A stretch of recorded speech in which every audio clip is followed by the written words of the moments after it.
Le sciage, c'est une opération en fait qui est difficile pour les enfants.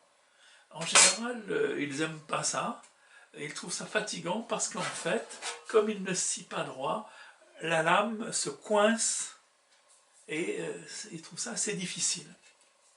Donc c'est une opération, dans la mesure du possible, qu'il faudra faciliter, et en fait, ça va être l'utilisation de bons outils ou d'outils électriques qui leur faciliteront la tâche. Autrement, il y a de quoi être dégoûté à tout jamais de bricoler si on a trop de difficultés à scier.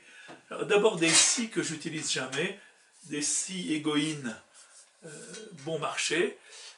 Celle-ci, elle me sert uniquement pour découper du plâtre. Je n'utilise personnellement pratiquement jamais ce genre de scie à dos, bien que certains les utilisent assez souvent. En fait, je n'utilise que 3 types de scie à main. L'Egoin, de temps en temps la scie de maquettiste, et le plus souvent les scies japonaises.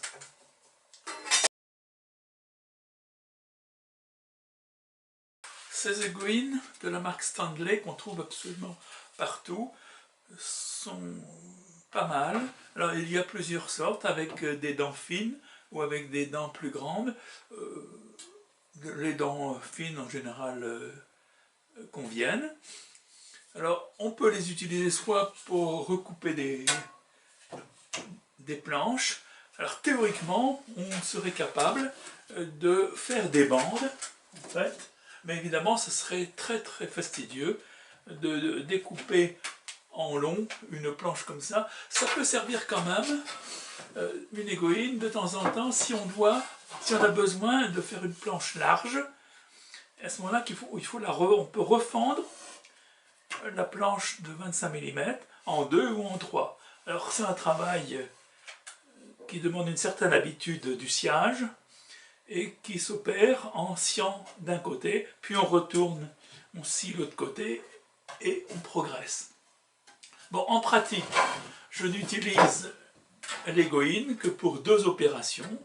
Scier l'arrière des canots, par exemple, des bateaux, ou bien pour, lorsque j'ai la feuille de contreplaqué, pour la débiter en morceaux plus petits, pour pouvoir aller sous la scie à ruban. Donc en fait, je l'utilise en fait assez peu, mais c'est quand même utile d'en avoir une.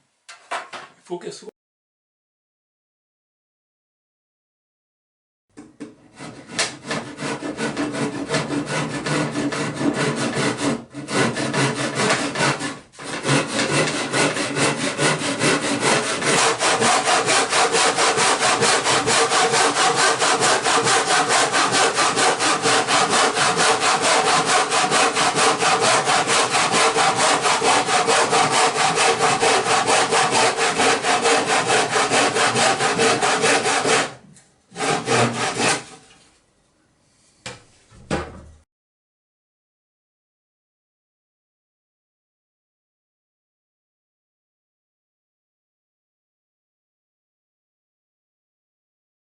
Eh bien, nous allons faire notre boîte de mâture dans ces baguettes.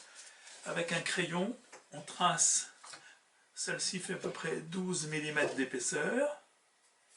Voilà, on trace un trait. Et on va refendre cette planche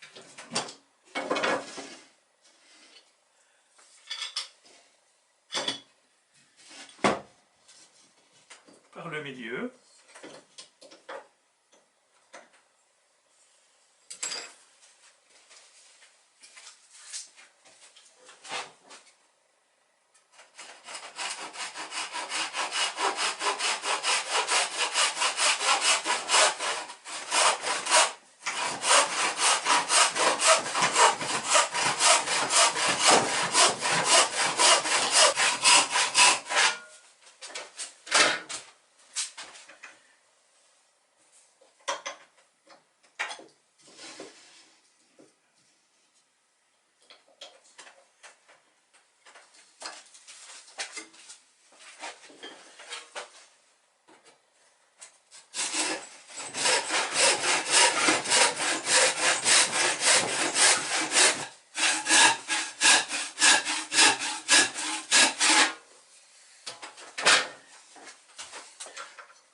Pour le mât, il faut à peu près une quarantaine de centimètres.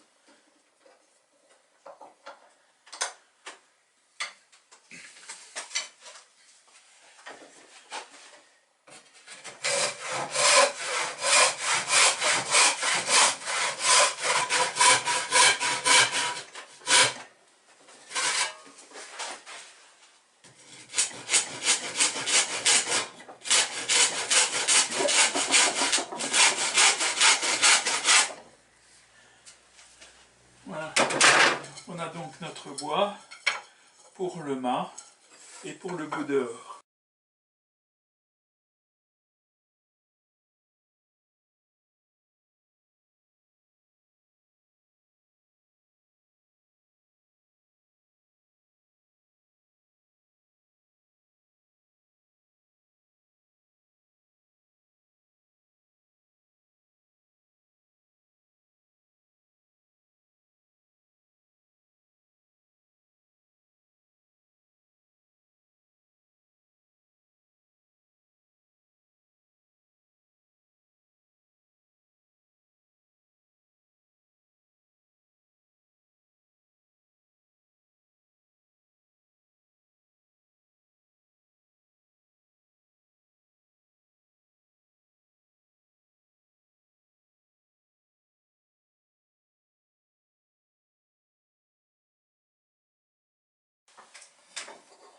Une scie qui peut être utile, ou même indispensable si on n'a pas une scie sauteuse, c'est ce genre de scie de maquettiste.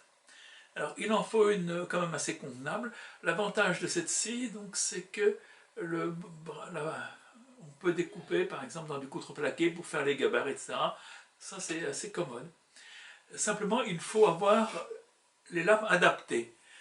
On peut trouver des scies de maquettistes qui ressemblent à ça, mais en revanche qui coûtent très peu cher, mais qui fonctionnent très très mal. Et il faut aussi des bonnes lames.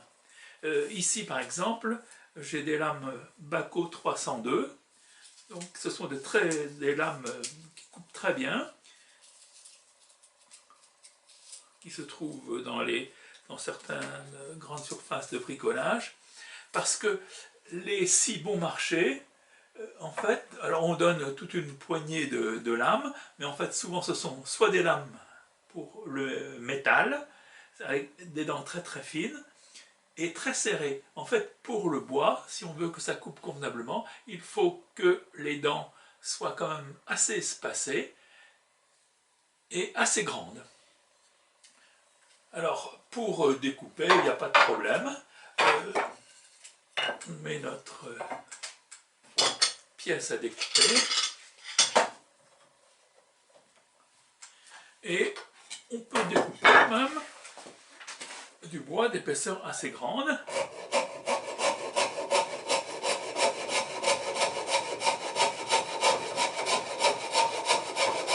Donc ça va pas très très vite,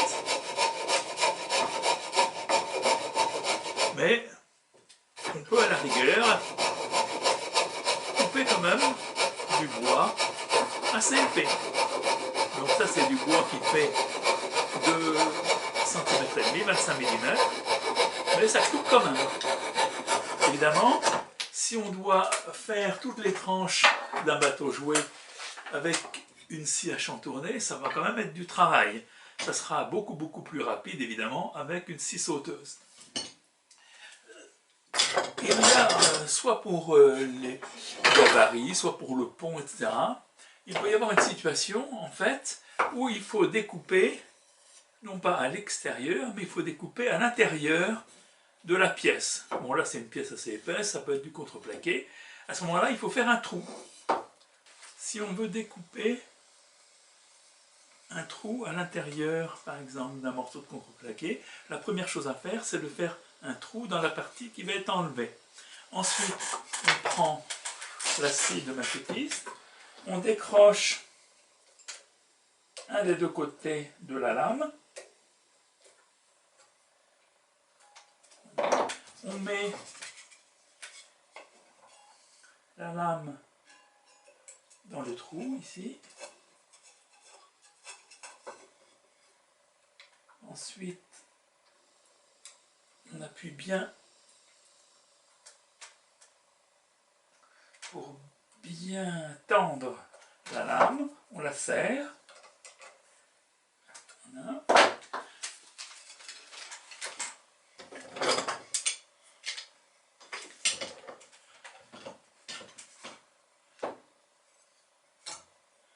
Il faut essayer de ne pas casser la lame pendant cette opération. Voilà. Et maintenant,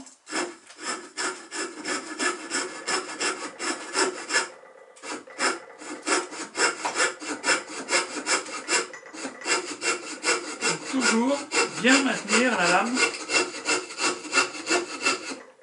verticale. Si on incline, elle va bloquer et ça va être impossible à scier. Ensuite, on peut déplacer un peu pour faire tout le tour. Une fois que le sciage est terminé, naturellement, on renlève.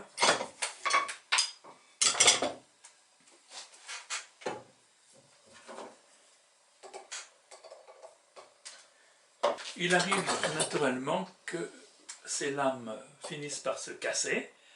Alors, il faut les changer. Il faut bien regarder, en fait, le sens des dents. Parce que la scie, en fait, elle coupe lorsqu'on descend. Donc, il faut que les dents coupent en descendant. Voilà, donc on les met à l'extérieur.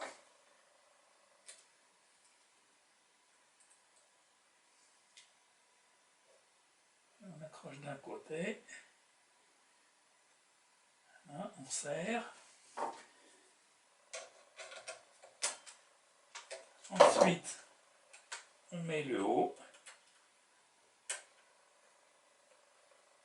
Alors, il peut arriver, comme c'est le cas ici, que lorsqu'on serre,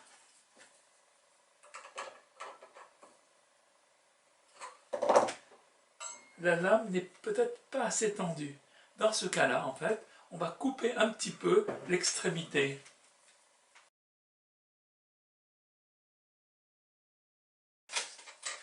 Pendant que la colle époxy durcit, on a fait un gabarit du gouvernail. On l'a reposé sur la planchette assez épaisse, on veut quelque chose de solide, et on va découper le gouvernail.